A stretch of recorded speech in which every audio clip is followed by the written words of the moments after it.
There's nothing quite like the holiday season. It's the best time of the year, but also far and away one of the most hectic.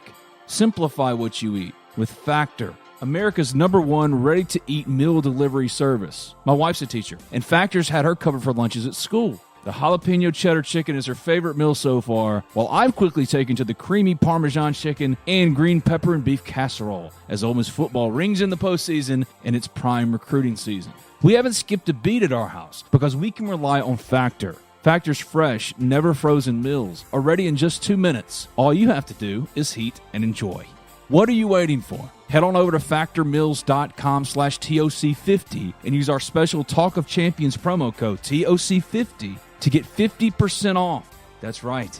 Factormeals.com/TOC50 and promo code TOC50 to get 50% off. Continue to support your wellness goals while feeling your best this holiday season.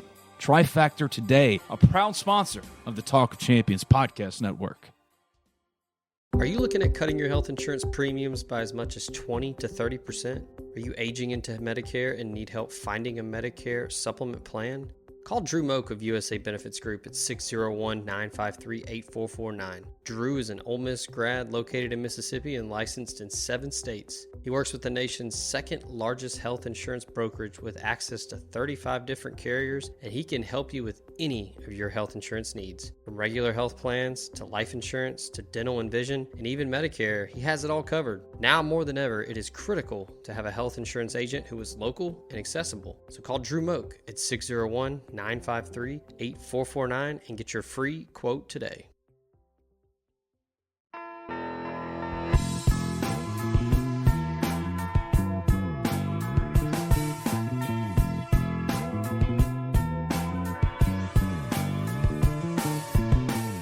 Welcome in to the Flagship, or hashtag not committed. I don't know what I'm calling this one. It's going to be like a mixed use podcast, but I'm back. Ben Garrett at Spirit Ben on Twitter. I'm not sure anyone really missed me here. I was gone for the week. Both Zach and myself, as well as Bradley Sowell, Jake Thompson of the Ole Miss Spirit, OleMissSpirit.com, affiliate of Ole 3. We were all in Athens for Ole Miss, Georgia. And I went in with an open mind, all right? I was skeptical. I did think that Ole Miss was going to lose. However, I did not expect 52-17. So I decided ULM week, let's take it easy. I didn't do nothing podcast-wise, really. I just put up Zach's shows. But we're back today on this Friday because stuff is happening. It's November 17th, 2023. ULM's tomorrow, 11 a.m. Central Time kick. Ole Miss is going to whip that team. Ole Miss is going to win the Egg Bowl. 2 games in 5 days. They're going to finish 10-2, the second 10-win regular season in program history. Only losses to Alabama and Georgia at their places. That's what I said. Yeah, and second in 3 years, Kiffin. too. Second in 3 years, second under Kiffin, second in program history. Big deal. And next year, Jaxson Dart will be the quarterback again, as announced on Thursday by Lane Kiffin. He's coming back. Georgia at home next year. Look out. But for this week, I needed a detox. I needed a detox because after that first touchdown drive at Georgia, I'm telling you, man, it felt so much different. And it turns out it was closer to 2007 Georgia when Ben Jarvis went in, and I thought, oh, crap, and then got boat raced. That's what happened here. But we're back. And Ole Miss, typically for games like this, in the olden days at least, a ULM non-con opponent, big SEC showdown, the Egg Bowl next week, sandwiched in between those 2 big games. Old days, Ole Miss would have tried to avoid bringing prospects into campus for an 11 a.m. kick against a 2-8 Sun Belt team. That is not what Lane Kiffin and them are doing. I'll be there tomorrow. I got 50 tickets and bringing 50 New Albanians with me because, yeah. You're doing your part. We're doing the New Albany Ole Miss Day. People have been asking me to do this for years. Hey, Ben, man, let's have a New Albany weekend. Well, I made it ULM, so I will be there. But more importantly, Kamarian Franklin will be there. Stonka Burnside will be there. Here's the news as it came this week. Number 1, Jaxson Dart is returning for his senior season. That's a big deal. Immediately, despite any portal stuff so far, any portal adventures for Ole Miss football so far, They are a playoff contender in the expanded playoff, just with the news of Jaxson Dart is returning for his last Ole Miss season. Secondly, Stonka Burnside. We know this already. This didn't happen necessarily this week, but decommitted from Mississippi State. And he's coming in for a visit this weekend. What does that mean? We'll ask Zach Berry. And then certainly last but not least, what's the other bit of news this week? What's the other thing that happened? Throwback game, Tad Pad? Yeah. Yeah. The throwback game at the Tad Pad is on this Friday night. So if you want to kind of walk down memory lane with Ole Miss basketball, the Tad Pad game is happening tonight. It's just a busy week, and I thought it would be a perfect time to come back and talk to my friend Zachary. Hey, buddy, what's up? I had that game last weekend. I was at the 07 game. It literally just an identical start. And I was there too at 07. And then it was funny. It was funny. So walking around Athens, most Georgia people were pretty nice. And I told my buddy that I was with, I said, I don't know if there's just a sliver of some nervous energy with Georgia, or they're just numb to opponents at this point. They hadn't lost a home game in 4 years. But after that first touchdown, we were around all walks of life in our section. We were down in 106. Me and my buddy, we went all out. We got 22 rows up, baby. We were in the thick of it. Yeah. When Quinshon Judkins scored that touchdown, there were some Georgia people around. I actually heard a guy behind me go, "Oh, shit." And I kind of turned and kind of smiled, and I was like, really? And it's 14-14, couple, I guess a quarter later. I was like, oh, yeah, maybe. Yeah, Carson Beck never got touched, ever. But, yeah, the way that they were scoring, the way they were moving the football. Brutal. It just I quickly shifted to where it was like, no, not going to happen. My buddy Whit Spencer went with me. It was a last-minute decision to go. And he sat with my buddy Austin Brown. I think I told the story on the morning after show. But Austin, once it started to get bad, looked over at Whit and said, "Hey, Whit, I'm going to be honest with you, man. I'm about to go to the bathroom, and I'm not coming back." And so essentially, Ole Miss, Georgia was your dad leaving for cigarettes and never returning. That's what it was. The hope that the door would open again. It just never happened. And if you're wondering about this ridiculous red mic in front of me, I love it. I feel like Conan O'Brien, David Letterman. My buddy Whit got this for me. So there is one positive from the Georgia weekend. This mic, this red Ole Miss like podcasting mic. I love it. I guess that everybody got tired of looking at my old rundown church mic that I've been using. Now I got my red Conan O'Brien mic. So it's a new week. It's a new day. 2 more games left. Ole Miss is going for its second 10-win regular season in program history, second in 3 years, second under Lane Kiffin. Going to beat ULM this weekend. We're not going to preview that game. Going to beat Mississippi State. We'll probably preview that one, but there's more pressing things to worry about at Mississippi State. All I've been asked, by all my friends around here is essentially, hey, man, who are they going to hire? It's Dan Mullen, Jeremy Chadwell. I heard Lance Leipold. Jamie Chadwell. Yeah, whatever. I don't cover Mississippi State for a living. I knew it was the guy from Liberty, formerly of Coastal Carolina. But I told this person I've been talking to, I was like, man, I'm just disappointed it's not Dan, because that would just be too much fun. I don't think it'll be Dan. It's not. I don't think it's going to be Dan either. Like I was told yesterday, it's definitely not going to be Dan. And I'd been beating that drum since like October. Hey, guys, y'all just wait. End of the year, Zach Arnett's one and done. Then it's Dan. But we are not a Mississippi State podcast. Ole Miss is hosting a pretty impressive collection of visitors, especially considering the game. It's ULM at 11 a.m. And yet a big visit weekend that came out, or big visit list, I should say, that came out on this Friday. Zachary, tell the people about it. I think this is a good weekend, actually, to host prospects by design. 11 a.m. kick after the game is over. I expect it to be never in doubt, but with the new clock rules, you can get in and out pretty quick. It is on national television, but I imagine the ads that will be running during commercial breaks, it won't be the full 3 minutes and 10 seconds like it was in Athens. That was brutal. But I do think this is a good weekend to host because you can get the game out of the way. Then you can get the coaches hanging out with the players all the rest of the afternoon, the evening, sit around, talk ball, watch some football. have your one-on-one meetings, get them all hanging out with each other. I thought it was pretty telling to not only get Cam Franklin back again, Jacoby Hobson back again, Jeffrey Rush back again. Several commits are in town, but one in particular, Mr. Andy Jaffe. I mean, that guy has been recruiting his tail off on Twitter. Get that guy around Braylon Burnside, Cam Franklin, Jeffrey Rush, Raymond Collins, Cameron Clark. Get those dudes all sitting around a table, eating, talking ball, talking about Ole Miss. I mean, my pick has been in for Stonka Burnside to pick Ole Miss since last summer. I'm the skeptic in that situation. I've been the skeptic the entire time. And Zach, it's like you deserve to get some credit for it, man. You've held firm. I don't know, man.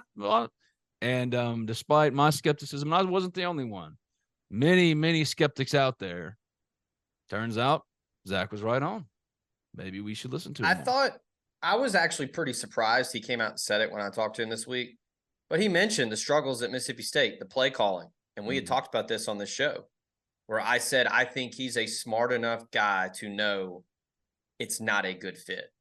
Regardless of who they hire, I don't think it will matter. But the offense they were running, I'd never understood it if that's your pitch to someone like Burnside or J.J. Harrell. You're not throwing the ball a lot. I never understood it. And he came out and just said it. He was like, man, like the play calling is not what I want out of an SEC program. No. Well, the Zach Arnett experiment just wasn't. It was kind of doomed to start, and it's unfortunate, but it became pretty obvious pretty quick that this situation was untenable. I mean, there's no way they could have continued on, and we'll see what Mississippi State does. But it seems as if, because I think in the direct aftermath of Braylon Burnside decommitting from Mississippi State, we did a podcast on it. The first takeaway was, Ole Miss is in the driver's seat here. And I don't know if that's necessarily the case. I mean, I think it is, but you can never tell with in-state kids, and there's still a long way to go here. But for his first visit after that to be for Ole Miss-ULM, I think not just that he's showing up on campus, but that he's showing up for this game, surrounded by all his other in-state guys like Cam Franklin and Jeffrey Rush. And this is an obvious setup. I mean, they're hotboxing Braylon Burnside. I mean, they never press for commitments. They never say, hey, don't visit anywhere else. Don't do this, don't do that.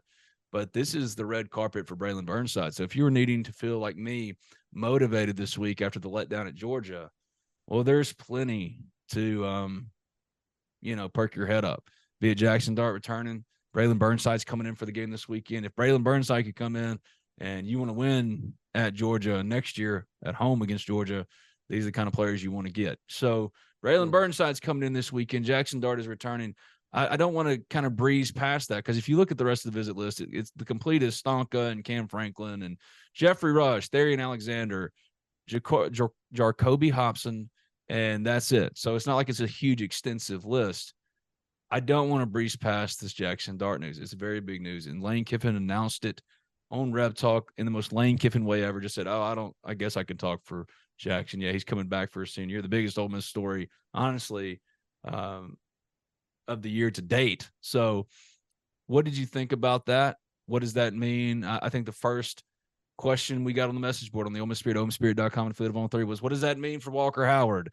Just means that he's going to have to compete again and probably have to sit because he can't really transfer anywhere else. So what did you think about it, and what does it mean for Ole Miss next year?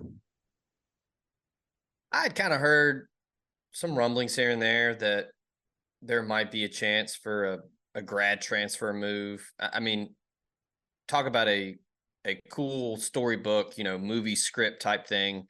If that were to be the case, like, oh man, you go grad transfer back home to Utah, play at your dad's alma mater, take over for Cam Rising, play for Kyle Whittingham. But no, man, he's talked about it a lot. He talked about it with Kirk Herbstreit and Chris Fowler, where he didn't know much about Ole Miss when he was looking at coming to Ole Miss out of the portal. He said he had to look it up on a map. He was kind of unfamiliar where Mississippi was. But I think once he got here, once he got with Lane Kiffin and the rest of the staff, and he got to know the players, I mean, it became his, second home, hashtag cliche, but I mean, I think he thoroughly enjoys being in Oxford. He is the leader of this football team. Yep. He has taken on that role this season. It's evident in his play. It's evident in how his teammates speak about him. And I think you could probably ask Jaxson. I could probably speak for him here. He probably thinks he's got some unfinished business. They let that one get away at Alabama. They didn't play well against Georgia. He's going to want to come back. He's going to want to continue to improve his stock, personally, his draft stock, but also as a team, as a program with the expanded playoff. He wants to, run it back with Lane Kiffin again. And this offense could potentially be just as good or better with returning guys. You expect Quinshon Judkins back.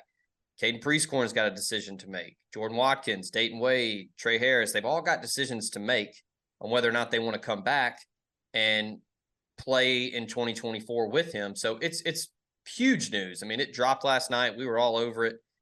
We got it up on the site. I mean, it's a big, big deal. I mean, you think about returning quarterbacks or just who will be in the SEC next year. He's going to be up there as one of the, he'll be in the conversation for all SEC preseason team. He's default top 3. Yeah. No matter what anybody else does, he's default top 3 just because of the production. And when you look at what Ole Miss needs for next year, you would assume, unless Quinshon's number is just astronomical, there's going to be no issues there. He'll be back. So that's the core of your offense is Quinshon and Jaxson. It sets up better than even this year, considering the schedule. Like I mentioned, Georgia at home. Georgia's still Georgia, but I think Ole Miss could be a better team. I think it could set up better for them next year. And I know we say that every single year, it seems like, but really this time last year when we were going into the offseason and thinking ahead to what Ole Miss could be next year, we discussed how tough it could be, that Ole Miss could essentially have the same years it did last year, and have a worse record, but still have a better year. You know what I mean? Like, yeah, there's so much we put into this, and yet Ole Miss is going to probably end up 10-2 and playing their postseason somewhere in Florida. We all would have signed up for that this time last year.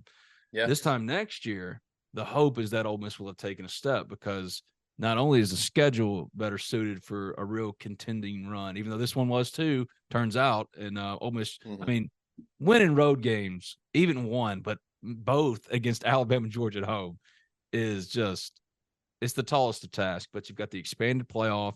This year would have you in playoff contention next year. Jaxson Dart sees what's available to Ole Miss, and unprecedented. And I know it's already unprecedented. I mean, you're talking about 2 10-win regular seasons, the first 2 in program history, both under Lane Kiffin, second in 3 years, and no one bats an eye anymore. It's like it's the expectation, but we still need to appreciate that achievement in and of itself. And now Jaxson Dart is looking back saying, okay, well, next year, that's when the shit really takes off. If this isn't taking off, take off is, hey, go compete as a national contender, and that's what he sees, and that's what he's going to do. And I think it's obvious, too, that this NFL draft class for quarterbacks is brutal. I mean, Drake May, Caleb Williams, Michael Penix, McCarthy from Michigan. You could go on and on and on about guys that teams absolutely love. So that it's really hard for maybe a mid-tier NFL draft prospect. Even a Quinn Ewers is going back to Texas. It's hard for those players to kind of crack into that top tier. So you're already handicapping yourself at at best 3rd, 4th round. So there's a lot that goes into it. But from the Ole Miss angle vantage point, I think Jaxson Dart sees it the same way you and I see it, the same way that every Ole Miss fan listening to this sees it. This is a contender next year, a national contender next year, expanded playoff. These are the good times, man. I mean, this is unprecedented success, and Jaxson Dart wants to kind of be the face of that, one more go around, as he should. Yeah, I think that's the big thing is the expanded playoff, and you see that opportunity of playing in a first round playoff game somewhere. And hey, you finish, if the playoff was expanded this year, you finish 10-2. If some other folks stumble, you're in it. So yeah, sure, he sees that as like, I want to. He's said that. Quinshon Judkins has said it. Jared Ivey has said it. We came here to play for a national championship. And sure, of course, everyone always says that. And yeah, you want to win the national title, duh. But it's a real tangible thing now with what Lane Kiffin has built. And I think that resonates with these players. They don't want to leave. So sure, draft, it's a loaded quarterback draft. That probably played a factor. But also, I do think there is some legitimacy to he loves Oxford. He has enjoyed his time at Ole Miss. Him and Lane Kiffin have a really good relationship. You know, there were some times where there were some rumors that it was kind of rocky when Spencer Sanders came in. Oh, make no mistake now. I mean, maybe, but like I think there was a time in this offseason when it was not even a secret that essentially if Jaxson Dart stayed or went, it was whatever. They had Spencer Sanders and Walker Howard. So to get to this place in the relationship to where both parties, Lane, Jackson, the offense, everything is it has such solid footing, I think is a remarkable feat just because of where it was. I mean, everybody was disappointed. Everybody after last year, at the end of last year. Yeah, sure. I mean, to lose 5 of your last 6, you climbed to number 7. It just all fell apart. This team, to its credit, even though Alabama was a tough loss, won 5 straight. Georgia was tough. We'll see how they respond. Georgia was a tough loss. We'll see how they respond, but we expect them to beat ULM, beat Mississippi State. This news comes out. I don't think it's any mistake. This team and these players and these coaches, if you were hoping to see them respond off of all the things that have frustrated the absolute shit out of you for 2 years, they've done that. And now they're positioning themselves to make a run at the damn thing next year. And really make a run for it because they don't have to, convince, a corporate boardroom that they're one of the 4 best teams in the country just because they don't have Alabama on the side of their helmet. They can go do it in an expanded playoff. So it's an exciting time, man. And I think this weekend's visit list is a good example of it. I remember when Ole Miss recruiting staffers would say to me, "Oh, dude, we're not bringing anybody in this weekend." "Oh, God, no, it's ULM." You know what I mean? Like, no one's going to be there. This is terrible, blah, blah, blah, blah, blah. Lane Kiffin, they don't bat an eye. They use this weekend as an opportunity to kind of, build the Braylon Burnside wall. I mean, it's no coincidence that Cam Franklin and Jeffrey Rush. Probably also by design, Kiffin announcing Dart is back now. Yep.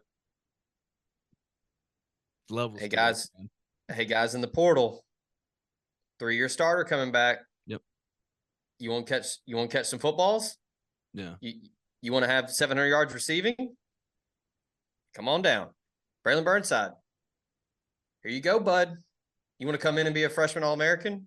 You want to battle it out and try to come catch some passes from Jaxson Dart in his 3rd year as a starter? Yeah. There you go. So I think there was that's what Jackson wanted too. I think Jackson wanted that to kind of be out there for partially those purposes, right? That, hey, I don't want there probably to be also just to get it off his chest too. But also, hey, be done with it. Like, don't let there be any doubt if it can help Ole Miss land even better players, good players, equal players. Because let's go through some of the names that are going to leave. Trey Harris is going to go. He's going to go. Probably gone. Dayton Wade's probably going to go. Could come back. Yeah. I would say Jordan Watkins, of all the receivers that could leave, maybe participate in senior night for ULM or senior day since it's 11 a.m. kickoff. I think Jordan Watkins is probably the most likely one to come back. But I know that Jordan really has been itching to get to the NFL. So sometimes it's just time to go. But in this day and age with NIL. He and Wade's stock is really high right now. Yeah. But in this day and age in NIL and the money, Jordan Watkins, it maybe be more profitable for him for 1 year at least, as far as total earnings to come back. Because, your situation isn't going to be any different this time next year. Probably you are who you are as a player, and the scouting and evaluations community are going to hold that for you. So those 2 are gone. If you're Jaxson Dart, if you're Lane Kiffin, if you're Ole Miss trying to build off this 10-2, recruiting has already started. There's a reason why coaches get fired with 2 games left. Jimbo has been gone. Zach Arnett is gone. You want to get ahead of the game, get it out there, ULM. We get brilliant marketing. It's brilliant recruiting. This is the next level stuff we're talking about. Yes, maybe it sounds a little fantastical to some. I don't think so at all. I think it was completely by design that was this week. Well, now that you've said it, because I really didn't think of it beforehand. It just makes too much sense. Yeah. It could also be recruiting your own roster back. Absolutely. You mentioned Watkins and Wade. They could come back. Absolutely. It certainly helps for them to make that decision when you've got your boy Jaxson Dart thrown to you.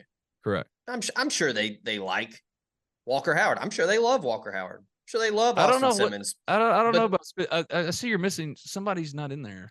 Spencer Sanders? Well, No? he's not back next year is what I'm saying. I know. The funny thing about Spencer is he's going to be a trivia question one day down the line. I mean, did you remember? It's Shaq on the Celtics, you know? It's James Harden on the Clippers now. Spencer Sanders at Ole Miss. It makes no sense. And every guy, like even at Georgia, he's been a good teammate. He hadn't been any problem, I guess. I mean, he's just been here. He's the most expensive insurance policy ever. I mean, you could say like what the trivia question could be. What would it be? All right. It'll be what Power 5 quarterback threw Four what 4-year starter threw for 9,500 yards and 67 touchdowns in his career and transferred somewhere and only threw 200 yards and 2 touchdowns. And made $200,000 doing it. You know? Yeah. The most expensive insurance, but aren't you kind of glad he's here? You know? You just know what would have happened had they not secured Spencer and used those funds elsewhere. That would have, like Jaxson, something terrible would have happened to Jaxson. Like, oh God, well, if they could have just spent the money on Spencer Sanders. That's how this shit goes. I get it. But Jaxson Dart, well, I think look, the overall what? I was gonna say, for all the people that are gonna try to say, well, if you didn't pay for Spencer Sanders, you could have gotten Keon Coleman. Okay, maybe. But also, Keon Coleman's, you're not beating Georgia with Keon Coleman. It doesn't matter. Also, I feel attacked. You can just call me out. I'm the one that has essentially said that over and over and over. I mean, the offense would have been even better, but you're still not. Maybe you beat Bama. Georgia. Maybe. Well, because you got to remember against Alabama, everybody was hurt. Yeah, Trey was hurt. Caden Prieskorn was hurt. You get a full. I want to go back and play that Alabama game with Georgia personnel. See, that would be perfect for the playoff because I've seen some mock 12-team playoffs where it's an 8-9 rematch. Mm-hmm. Bama, Ole Miss, you get that full offense out there. Think about next year for Ole Miss football. All right, just as the Ole Miss football fan, we cover Ole Miss for a living, but we've been around this shit. I mean, you went to the game Saturday just because you wanted to be there. I went there. Let's quite frankly, I didn't have to go down there. I didn't need to go to Georgia to work. I went there just in case Ole Miss beat Georgia. I wanted to be there. I wanted to see it. I was in Sanford Stadium in 2007, and Ben Jarvis was going in and fumbled. The law firm. The friggin' law firm. One of my favorite Rebels ever, man. Love Ben Jarvis. Transfer from Indiana. Had a great great NFL career, and it just fell apart. Not this Ole Miss group. No, sir. No, sirree. No, sir. No way. It was a repeat, which is fine. They weren't ready yet. But look at next year. Look at next year. Jaxson Dart is a sure thing. It's not a hypothetical. We don't have to talk about it. He's coming back. They're going to get back a wide receiver of that group that could leave. Ulysses Bentley could come back. Where would Ulysses go? He can't transfer again unless he gets some encouraging draft news, which I mean, I'm going to be honest with you. Running backs, it's hard these days for a running back. So if you get an evaluation of a late round, maybe you go just because that's the best it's going to get for running backs. I don't know. I think Ulysses is back. Defensively, Kari Coleman's probably gone. But let's be honest. That's where they're going to make their hay, I think, in the portal. They're going heavy defense. Because offensively, it's not just Jackson's back. You're not having to do those big ticket buys like with Spencer Sanders and Walker Howard, or you're going to have to get one or two wide receivers. You need some linemen. You got to get some linemen. But let's say over under 4.5 big-time transfer additions for the offense. I would probably say under. Maybe 5.5 because they'd add 4. You had 2 linemen and 2 wide receivers. You know what I mean? Because I think Caden Prieskorn is coming back. Defensively, that's where I think they'll really make their hay. They're going to add anywhere and everywhere, especially on the interior of the defensive line. But even like a J.J. Pegues could be back. The point is this. Every year, every offseason, it seems as if Lane Kiffin is completely turning over his roster. And there's going to be significant turnover this year. You're going to have to re-recruit your own roster, as we've already talked about. There's going to be players that you didn't anticipate leaving, getting bought away from somebody else. Shit's going to happen. All right. But at least under Lane Kiffin, and I would argue certainly in modern times, maybe ever, Ole Miss's best position to really make a run at a national championship because the path has been created for them. They've got the formula as far as roster building. They've got the pathway now with the college football playoff, the expanded college football playoff. So if you're an Ole Miss fan listening to this right now, this is the time to sit back, kick it, and appreciate what's happening here. And also go to the Ole Miss Spirit, OleMissSpirit.com, and Flip on 3. Not only will those things be happening, but college football, the video game, is returning in July. So it's just all coming up, Ole Miss and Ben Garrett today. Also, next year you don't play Auburn or Alabama. Hell yeah. So, as good a chance as any. I said it on a show this week. You got Oklahoma and Georgia on the schedule. Yeah. I mean, I think the floor is 9-3 at least. If the floor is 9-3, because what was the floor this year? 8-4. Was it going into the year? I mean, maybe people said 7-5. The narrative was, they're staring 7-5 in the face. Because I can't remember our predictions. I was between 9-3, 10-2. I think you said 10-2. I said 9-3. Oh, you said 9-3. Okay, maybe I said 10-2. I thought they were going to lose to Alabama and Georgia and one of Texas A&M, LSU. This is just the best position Ole Miss has been, especially in modern times, to really go compete for a national championship. And I think Jaxson Dart saw that, and that was part of the equation, and it starts there. The Talk of Champions podcast network is brought to you in part by the Ole Miss Athletics Foundation. It's getting close to the end of 2023. And if you need to make year-end donations for tax purposes, call the Ole Miss Athletics Foundation and they'll walk you through their philanthropic giving initiatives. Whether it's the Vault Society or Empower, both initiatives give you a tax-deductible way to support the Champions Now campaign for Ole Miss Athletics. Or if you're working on estate planning, call the Ole Miss Athletics Foundation to discuss Forever Ole Miss. For further information, call 662-915-7159. That's 662-915-7159. Or visit givetoathletics.com. That's givetoathletics.com. It's the Ole Miss Athletics Foundation, a proud sponsor of the Talk of Champions podcast network.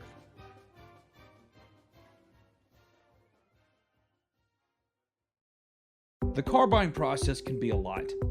I know, I've been there. You just want to get in and out with a new car and the best deal. Simple.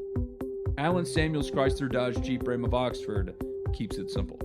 They're going to take care of you, get you in and out with your new vehicle with a great deal. Their inventory right now is priced to sell, and what separates Allen Samuels Chrysler Dodge Jeep Ram of Oxford from any and all competitors is they aim to address each of your needs with the utmost respect, care, and attention to detail.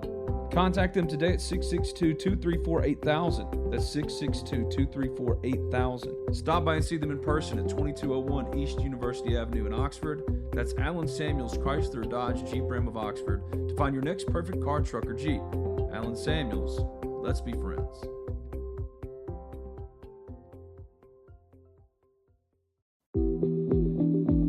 Introducing the new and improved BNA Bank mobile app. From setting transaction alerts and tracking your spending habits to managing travel plans and turning off a lost or stolen debit card, you can take care of all of it in the new BNA mobile app. At BNA Bank, we know that life moves pretty fast, and we have the mobile technology to keep up with your life on the go. BNA Bank. Local, invested, modern banking. We've all been there before. A weekend trip to the casino canceled because real life came calling. Well, MyBookie's new and improved online casino is here to change the game. Dive into a truly realistic casino experience featuring the latest in slots, progressive jackpots, and live dealer action, all from the comfort of your own home.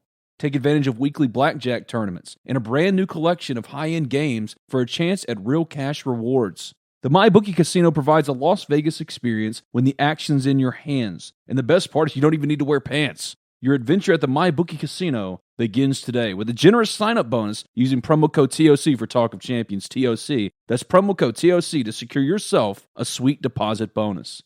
And that's not all, because their revamped loyalty program ensures that you'll be showered with rewards, including free spins, cashback offers, and a host of exclusive VIP perks. The more you play, the more you win. Play anytime, anywhere with the MyBookie Casino. And make sure to check out MyBookie for all your gaming needs at www.mybookie.ag. That's www.mybookie.ag. The College Corner is headed to Oxford. Stop by their new location in the Oxford Commons off Sisk Avenue. They'll have 4,000 square feet of Rebel gear ready for your trip to the Grove. On your next trip to Oxford, stop by the College Corner or our other great locations in Ridgeland and Flowood. Hats, shirts, polos, pullovers, sweats, t-shirts. College Corner has it all. And as always, you can visit us online at collegecornerstore.com. That's collegecornerstore.com. The College Corner, where your game day apparel meets. Uh-oh. In show. What the hell, Zach? I wasn't going to bring it up. All right, Bruce Feldman, Michigan AD Ward Manuel, effective today. Michigan linebackers coach Chris Partridge, former Ole Miss DC, that's not in the tweet, has been relieved of his duties as a member of the Michigan football staff. Rick Minter will serve as the team's linebackers coach. Falling on the sword. Chris Partridge gonna try to save Harbaugh here, I guess. You think that's what it is? I mean, Chris Partridge is a dog recruiter, man. Undefeated, and you're relieving your linebackers coach of his duties?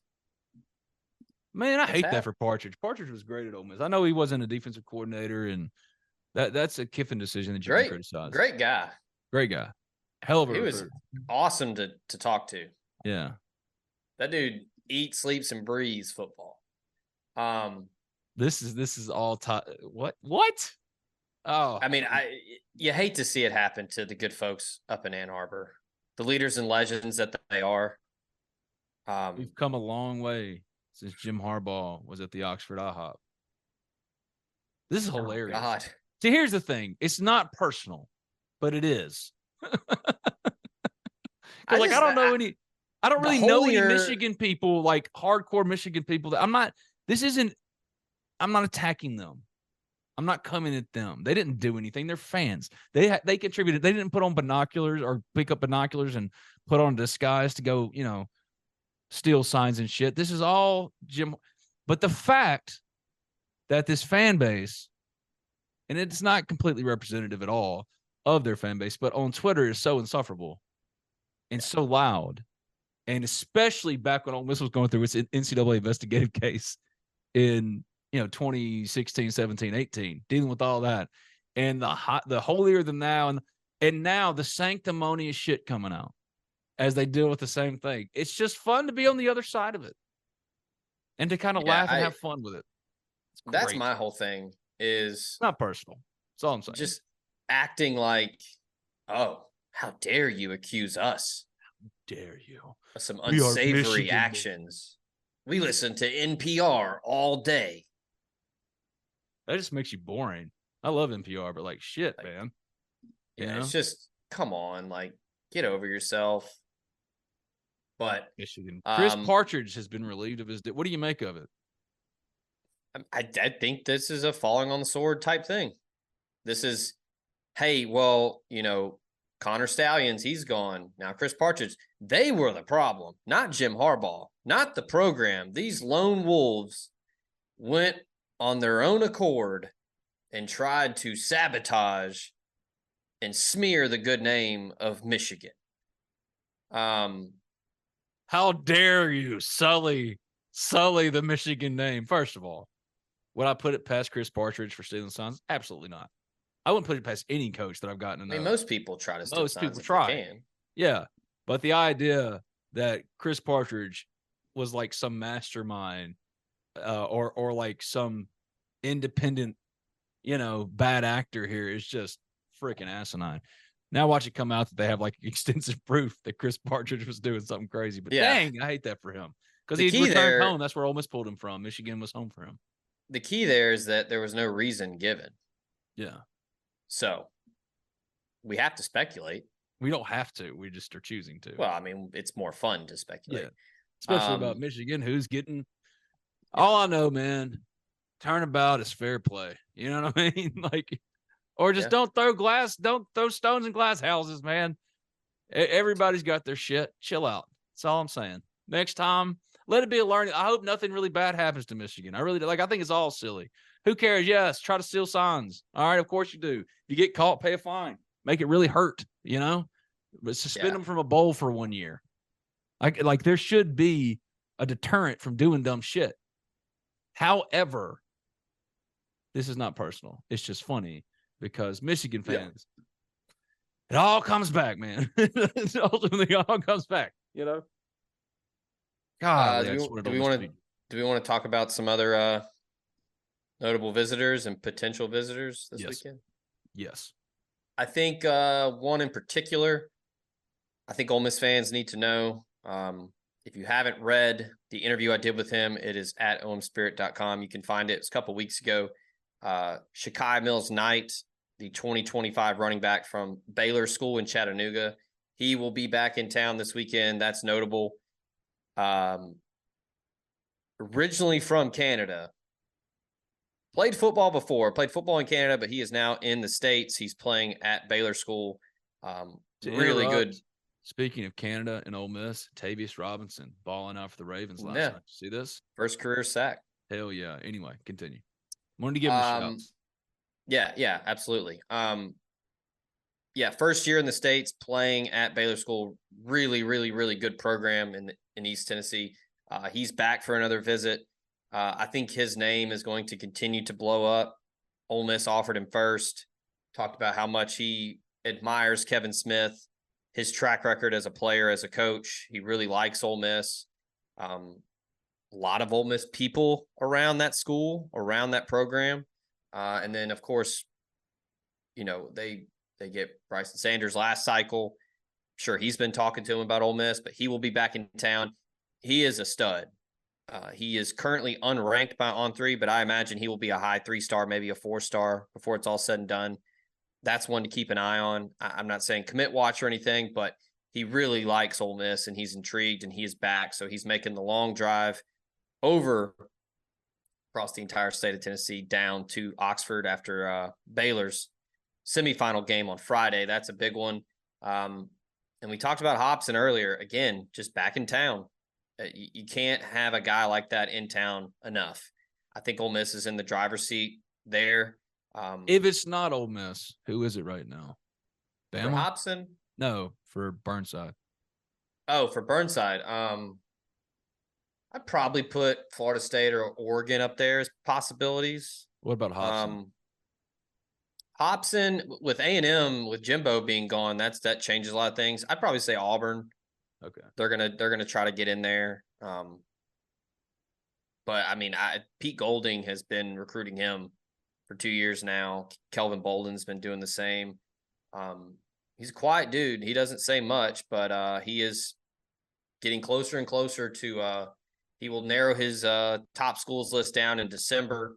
And then I imagine he will probably make a decision in the spring, get it out of the way and focus on his senior season. But there's probably some other guys that are not on the list right now that might make it over to town. One in particular I would throw out there is Tupelo linebacker Tristan Jernigan, committed to Texas A&M, but with Jimbo being fired, he is certainly keeping his options open and looking around. I could see him making that quick drive over from Tupelo to Oxford this weekend. There's gonna be some more guys added to this list, especially as we talked about earlier in the show. It's an 11 a.m. kick, so you can go to the game, then you can hang out and chill in Oxford afterwards. So there will probably be some more names added. I'll get those to you when I can. You will be able to find those names at omspirit.com, an affiliate of On3. We will have the thread going all weekend, so stay locked in there. Sub today, you can get a sub for $1.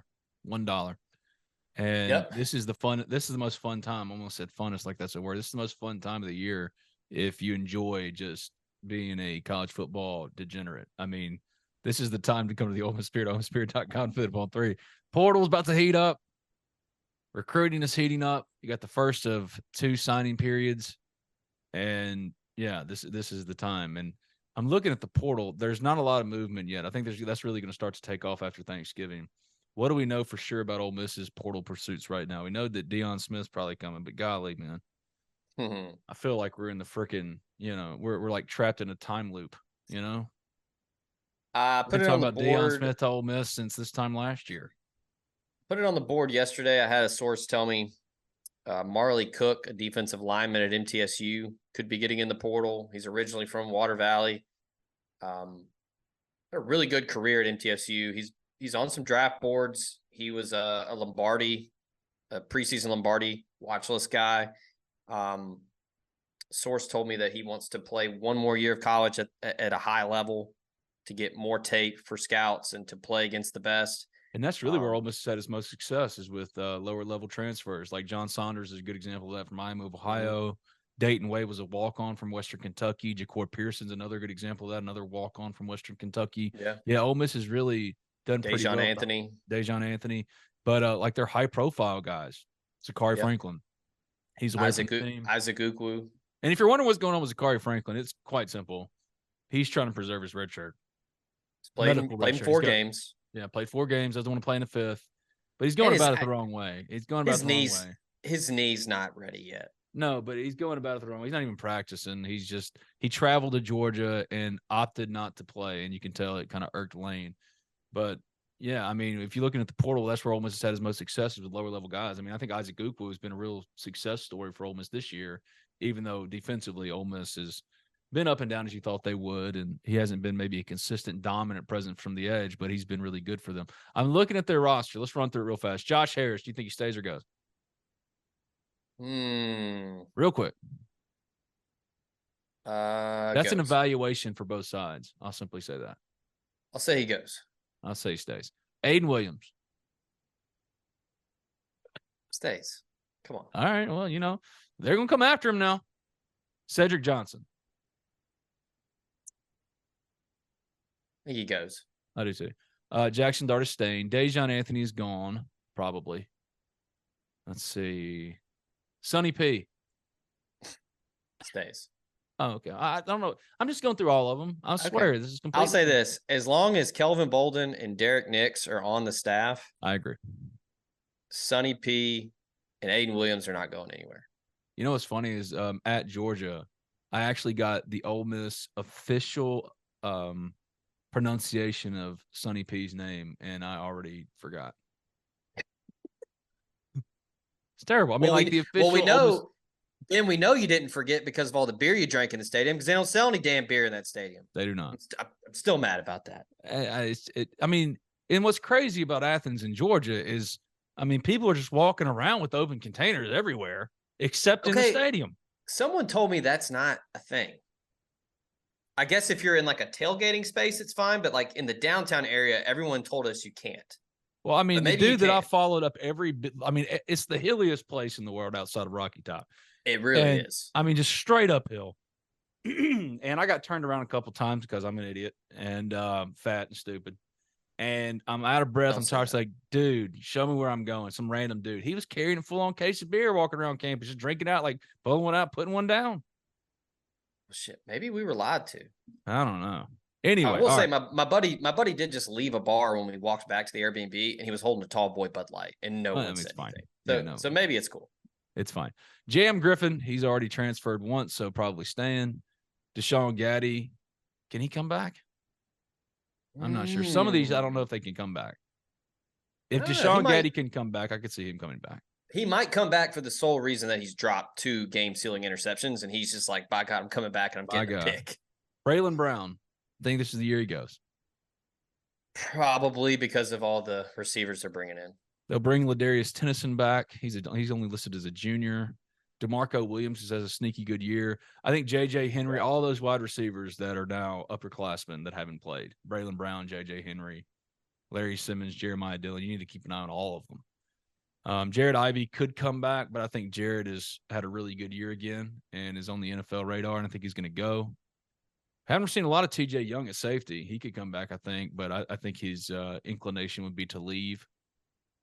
I could see him coming back because he's tight with Kiffin. Yes, he but is. not a guarantee. And that's again because I honestly I don't have it right in front of me who all is the COVID guys and who's not. Like some of these are true seniors, so they're going to be gone. Yeah, I mean it's just so goddamn confusing. My rule of thumb with that, when people ask me now, is like just assume they have a COVID year. Yeah, Kari Coleman, I think he's gone. Ulysses Bentley, I think he's coming back. While you're running through this list, another name added to the list. live edition here. Jaden Lewis, 4-star corner out of Anniston, Alabama. He will be in town. Who else is he considering outside of just Ole Miss? I decommitted from Auburn in October. He's got notable offers from Tennessee, South Carolina, Florida State, Penn State, Arkansas, Missouri. He is actually taking visits to he's only been to Auburn. Per his On3 profile, he has only been to Auburn this year. He's taken visits to Georgia, LSU, Bama, Tennessee. He's been to Louisville. But that's it. So could be something to watch. Another good one. I've gotten to the 40s here on the roster, and I'm staring at Charlie Pollock, and God dang it. You never see me and Charlie Pollock in the same place at the same time for a reason, man. Holy shit. All right. I don't really think this is going to be like it was last year. You know, Ole Miss had the second most transfers out of any program in the country outside of Colorado under Deion. And I'm looking at the potentials, and it's just, I mean, there's some names, but I think that no real surprise candidates. Shocking. Jaden Williams might be a guy that other schools would want to come after him because he wasn't playing on an every down basis, but I mean, he's going to be a starter next year. I don't know. He'll be the starting left tackle next year. Yeah, I think this year was just a get healthy year for him. But I'm looking at the rest of it. I mean, Hudson Wolf, he's gonna have a chance to play more meaningful snaps next year. Yeah, but maybe the tight end room would take a hit or two. I just don't. Maybe if Priestcorn announces he's back, maybe Wolf looks elsewhere. Maybe there will be some stuff like that, and then Isaac Ukwu. I think Isaac Ukwu is probably trending towards going, but you need Ole him. Ole Miss could have a real chance for the first time under Kiffin, really returning the bulk of a 10-2 team. If you're Ole Miss, you want Isaac Ukwu to stay, and you want him to get his buddy Jalen Green to come to Oxford. Because that dude, I'm pretty sure he still leads the country in sacks at JMU. Yeah. Poor JMU. Got the NCAA did what the NCAA does. That's so ridiculous. It's also stupid that Ole Miss basketball is 3 games in. They're 3-0. Got the Tad Pad game tonight, and Musa and Brandon Murray still don't know a thing. There was some positive, successful granted waivers recently, which gives you some optimism, I think. There was a dude at Howard that got, I think, granted a 7th or 8th year. Oh, come on. Okay. He had like 3 injuries and transferred, but I don't know. There was a cryptic Instagram by Braden Murray the other day that said in due time, and it was him and Musa Cisse. So maybe. They both have legitimate cases. They do. Brandon Murray I'm one left. That believes all of the waivers should be granted. I think it doesn't matter. Yeah. Who cares? I don't just let them play. It's the NCAA clinging to the last, vestiges of any kind of power they used to have. But I'm looking at the roster. We just went through it. We've talked about the recruiting angle of it. This offseason could be a little different for Lane Kiffin and company. This is not about, for the first couple of years, his roster building was about putting the best team together as quickly as possible and probably getting out. But now this would be year 5. He's already officially been at Ole Miss longer than he's been at anywhere else. But year 5, he's not going to go to Texas A&M. I'd be surprised by that. I don't think he's a candidate, first of all, but even if he was, there's not a job. We talked about this on Hit That Line. When people say, well, Kiffin wants the job. No, he doesn't. Okay, well, first of all, you probably haven't talked to Kiffin, but also, no shit, everybody wants that job. It's like a top 6 job in the country because of all the money and all the resources. So, the money is top 6, but I will say organizationally, they ain't top 6. But outside of Bama, Georgia, Ohio State, organizationally, Michigan, Texas A&M is Mississippi State with Texas A&M money. But you know what I'm saying? Like all these other programs are set. Like if you're at those places, you don't leave because you got it made. But A&M it's a sleeping giant for a reason because of all the money they have. They are locked in. They got NIL. They will do whatever it takes to compete with Texas in that state. They will do whatever it takes to compete in the SEC. So when people say, well, so-and-so wants it, well, yeah, because it would be great to go there and have all of that at your disposal. But if you're talking about, full autonomy of program and comparable money. I mean, top 10 money and where the programs are. There are variables. Quite frankly, I mean, if Lane Kiffin just did this every year, if a disappointing year at Ole Miss was 10-2 with the only losses at Alabama and at Georgia, dude, he's going down as one of the best coaches in Ole Miss history. I mean, the only thing that would be holding him back is he doesn't have the titles of Johnny Vault. You know, I mean, he leapfrogs Tommy Tuberville, he leapfrogs David Cutcliffe. Yeah, he's already done that. Now it's just, can you go to the playoff? You're not going to the playoff at Texas A&M. Oh, maybe you can because you got all that money and you can just go buy a team. But it feels like Lane Kiffin in year 5 and looking at the roster and how it's constructed, this is a long-term build. And now the long-term build that maybe was delayed because the priorities for Lane Kiffin were different in the first couple of years. Here I'm looking at this roster and I'm looking at what Ole Miss has done and looking what's coming in college football, specifically the expanded playoff. Mm-hmm. There's a reason why Lane Kiffin, I don't think you're going to get the same kind of drama. That Jaxson Dart is no drama coming back, not even entertaining it, really. Yeah. Well, he's seen the fruits of his labor, right? Like he's seen the build. Yeah. Like he has done this. He's done it all while he's been at Ole Miss. They have gone from whatever it was with Matt Luke to now you're a top 12 team in the country, and it's all because of what he's built. So I think that paired with, I think he's comfortable in Oxford now. I think he's comfortable at Ole Miss. He's comfortable in his own skin. His kids are there. I mean, I expect Knox to at some point transfer to Oxford Middle or Oxford High, whatever. I just think it's now where he's in a spot to where he probably has a short list of some picture perfect jobs that you just can't turn down. But outside of that, I mean, I think he's now like, I don't need to go anywhere. I can do it here. Yeah, playoffs like Lincoln Riley. There's already rumblings that Lincoln Riley might be leaving USC for the NFL. This is the year he makes the move. You know, Caleb's gone, and maybe he goes and coaches the Bears and coaches Caleb. I don't know. I think he at least gives it one more go and tries to get Zach Arnett to coach his defense and see what happens. I could see that. Because you got Malachi Nelson, and Malachi Nelson is a damn good quarterback. But you could just see what would come if that were to happen. Sure. What was the first thing you'd hear?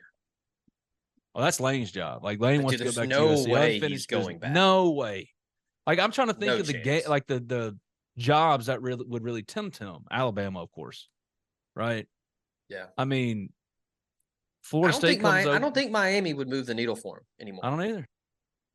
I mean, dude, I think Ole Miss is, and what's going to be funny is in a week's time, you and I looking dumb as shit because Lane goes and does a Lane thing. But I don't know, man. Like he seems settled. And Ole Miss seems like it. The hired gunness of Lane Kiffin at Ole Miss, which was the original intent, just turn it around as fast as possible, make us relevant as quickly as possible. Now it's established. Let's go win the thing. You know. Yeah, it's not about. It's not looking around the corner. It's looking at what's in front of you, and it's a welcome and very cool thing to see. Yeah, when all the dust settled after the Auburn stuff, you and I talked about, he had to sit down with Landry, and she made her piece. She had her sales pitch about sticking around. You can read it. It's in that piece. I cannot remember who it was from ESPN that did it, but it was really good, where she was like, you've made decisions your whole life for you. Now it's time to make decisions for us. And we talked about it all offseason, where we were like, you know what? Like, by God, I just think that Lane Kiffin's, he's happy at Ole Miss. He gets everything he asked for. The collective is doing great. He's got a really good relationship with the AD and Keith Carter, and he's winning. I mean, truly remarkable if Ole Miss can do it and go 10-2 for the second time in 3 years. I mean, that is rarefied air for this program, and it's all because of him. It's quite literally never happened before. Yeah, like, literally. Like it's not hyperbolic. Like that is true. Like it's never happened. No. All the national championship teams, whatever that Johnny Vaught had, they all were 9-win teams. So I truly think that he's going to do the shit in the media because that's just what he does. He's just going to poke the bear and be coy and silly. He just can't turn that off just yet. But I do think if you put him on gave him some truth serum or, lie detector, he would admit, like, yeah, I'm perfectly content. I'm happy at Ole Miss. We've got a really good thing going. He's got a great staff. He's got a bunch of young guys that they handle recruiting. They're go-getters. He doesn't have to do a ton, even though he's still, contrary to the narrative, he recruits high school guys. But like, he just doesn't play them, specifically wide receivers. I'm sorry. he's got a really good thing going with what he's built. So, sure. If that was a joke, I was playing. That was me being snarky and dumb. I'm sorry. Well, like the wide receivers, there really is something. There's a criticism there. Where is Aiden Williams? There's got to be a thing where it's just like he doesn't trust you if you're not ready. If you don't know the playbook, you're not going to play. Ole Miss doesn't really rotate. You notice that? They don't do mass subs. He's got his dudes that he trusts, and I think that right there is truly an indictment on the maturation of Jordan Watkins and Dayton Wade and how much he trusts them. And they're out there. Be an indictment. It would be more like just a testament to an indication. Sorry, yeah. Wrong INDIC word. But we talked about Miami. I don't think he cares about that. No. UCLA is going to get rid of Chip Kelly, apparently. No, like he complains about attendance now. You think he's going to go to Hard Rock or the Rose Bowl and see 19,000 people and not get pissed? No, he's not doing that. Ole Miss fans doing their part, man. That includes ULM tomorrow. I'll be there. 50 new Albanians with me. You know that. Those are two big name programs that do not care about football. Yeah. UCLA does not care about football. You know, Miami does not care. 2010, you know, the UCLA would have tempted him more. 2023, who cares? Outside of writing your own, career death sentence here. Outside of UCLA having Jordan, nothing appeals to him there. Oregon, that's one. If Dan Lanning were to go somewhere, he's not going anywhere this year. No, not this year. Dan Lanning should never leave Oregon. If he left, that would be incredibly stupid. We spent an hour on a November 17th Ole Miss podcast the week before Thanksgiving, the day before ULM. I mean, I took the whole week and said, I'm not podcasting nothing. I got nothing to say, man. Like, what am I going to say? And we caught on because we got to do this work and we love to do it anyway. But this time last year, this whole show would have been, oh God, is Lane going to go to Auburn? And now we're just talking about the national contender he's building for next year. It's just nice. It's just nice, And yeah, it sucks that Ole Miss lost at Georgia. It's a bummer. Not unexpected, but still a bummer. But unlike after Alabama, my belief in what this program could do eventually and be has not been shaken in any way. It's just a game script that started out well, and then once it got bad, they just said, screw it, it's over. Like the final score after 28-14 was whatever. Once they didn't score after holding Georgia to 3-and-out coming out of halftime, it's like, okay, this just isn't happening today. So in that vein, they laid down. But they're going to go 10-2, and then next year, all we're going to be talking about is the pieces they put in place for the playoff. All right, real quick before we get out of here, name it real fast. The positions you think are the most important for Ole Miss to address in the portal. Now that Jaxson Dart is back, you're not going to have to worry about, maybe bringing a quarterback to compete with Walker Howard. Quinshon we expect to be back. So what positions are the biggest need areas then for Ole Miss? Real fast. Offensive line. All right, there's one. Linebacker. Yep. Wide receiver. Defensive tackle. And yeah, you can always get an edge guy. They got the kickers good. Secondary's good. Yeah, Caden Davis is coming back. I would be surprised. And even if he doesn't, you got Mr. Costa, so. Assuming, yeah. What is the most important need area for them? Linebacker. Linebacker, yeah. Either or. Get a stud guy out of the portal at receiver to come in and be a Trey Harris, or get a stud linebacker to come in and play alongside TJ Dudley,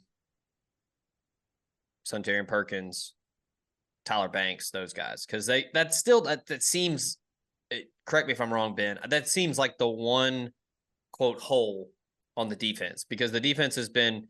Until Sonny P gains 20 pounds.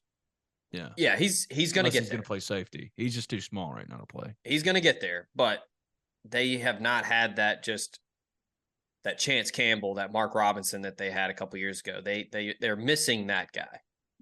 I think when Deion Smith finally ends up an Ole Miss Rebel, we need to do some kind of special edition of the podcast. That'll be a year's worth of podcasts to finally see it come to fruition. We have to have some kind of event. I don't know what it'll be. But if you get a Deion Smith and a Jordan Watkins comes back, or Dayton Wade and Jordan Watkins comes back, obviously wide receiver isn't the need of linebacker. So I agree with you. Linebacker, just defense is where they're going to go heavy. And if they can address adequately their need areas on defense, which you could argue is everywhere, I would say that they have more upside. Deep. Secondary's deep. Secondary and mix of high school guys too. Like you mentioned, DeMarco Williams, Trey Washington. You need a corner now. You're gonna need a corner. DeAndre Prince gone. Samari Walton gone. Yeah. I don't know about Deshaun Gaddy. They really like DeMarco Williams and Trey Washington. Chris Graves played a lot against Georgia. Chris Graves will be a starting corner next year. And not wearing 32. That's one of those you can go ahead and mark it down. He's not going to be wearing 32. All right. This has been a Friday edition, a laid-back Friday ULM edition of, I'm going to call it the Flagship. The Flagship here on the Talk of Champions podcast network. I'm Ben Garrett at Spirit Ben on Twitter. If you haven't already subscribed, rate, review Talk of Champions in iTunes. And when you do, leave a 5-star review. It doesn't matter what you say as long as it's 5 stars. He's Zach Berry at Zach_Berry. And we both write for the Ole Miss Spirit, OleMissSpirit.com. Include them on 3. And if you sign up today, you can get it for $1. Give me a final score prediction for Ole Miss-ULM. And then state, too, because who knows what our podcast situation is going to be next week for Thanksgiving week. Give me your final 2 scores of the regular season for Ole Miss football. Real quick. Like the Egg Bowl. I thought you. Yeah. Oh, yeah. I'm going to say ULM. I thought you meant Southern Miss, Mississippi State. God, no. ULM, I'm going to say Ole Miss is like 52-20. I'm saying 51-13. Isaiah Woolard plays for ULM. Mark Britt plays for ULM. Oh, how about that? Yeah. Mississippi State. Oh, Ole Miss is going to beat the crap out of that team. But it's the Egg Bowl. I'll say 38-21. 21? I don't know. They're terrible offensively. I'm just trying to think of semi-close. But 36-16. 36-16. That's about the same as what I said, you jerk. You're just not going to let them get to 20 points. Just give them a bunch of field goals. This has been the Flagship. Thank you, buddy. We'll do it again. Hey, FaceTime me from the game tonight.